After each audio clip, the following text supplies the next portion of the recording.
తెగిపోయిన వాటి గురించి ఆలోచించకుండా ఆయన వాయిస్తూ ఉన్నాడంట. వాయిస్తూ ఉంటే ఇక డోర్ వాయించి ఆయన ఓడిపోయాడంట. ఇంక నేను వాయించలేను, ఇంకా నా వల్ల కాదని ఈయన ఓడిపోయాడంట. ఇంక గెలిచింది ఎవరు? గిటార్ వాయించిన వ్యక్తి గెలిచాడు. ఎందుకు ఇంకో స్టోరీ మీకు చెప్పి ఉన్నానంటే, ఇక్కడ దేవుడు మనతో వాక్యం ద్వారా మాట్లాడుతూ ఉన్నాడు.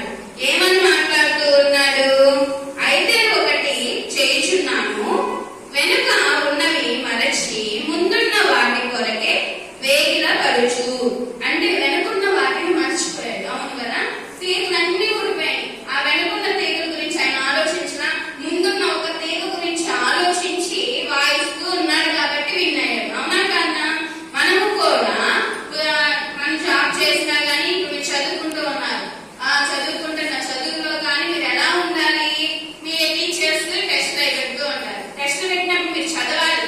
నేను చదువుకున్న రాద్దాంలే, స్లిప్పులు పెట్టుకున్నాంలే, లేకపోతే కాపీ కొడదాంలే అని అనుకుంటే మీరు ముందుకు వెళ్తారా? మీరు విన్ అవుతారా?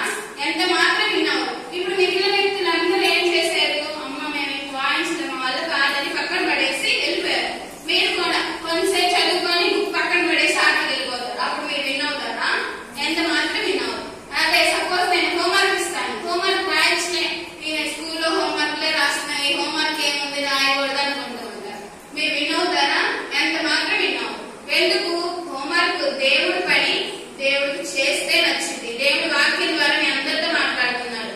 వెనుకున్న వాటిని మర్చిపోవాలి. వెనుకున్న హోంవర్క్, స్కూల్లో ఉన్న హోంవర్క్ మర్చి ముందున్న ఏమిచ్చింది ఈ రోజు ఆదివారం అక్క, ఈ హోంవర్క్ ముందు తొందర చేసేస్తే నా హోంవర్క్ దేవుడు చేసేస్తాడు, నన్ను ఏమంటారు మేడం అన్న ధైర్యం కలిగి మనం ఈ హోంవర్క్ రాసేసి తర్వాత స్కూల్లో హోంవర్క్ రాసామే అనుకోండి, దేవుడు కంపల్సరీ మనకు విజయాన్ని ఇస్తాడు.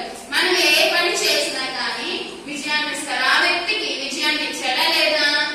ఎంతో విన్ అయ్యాడా లేదా?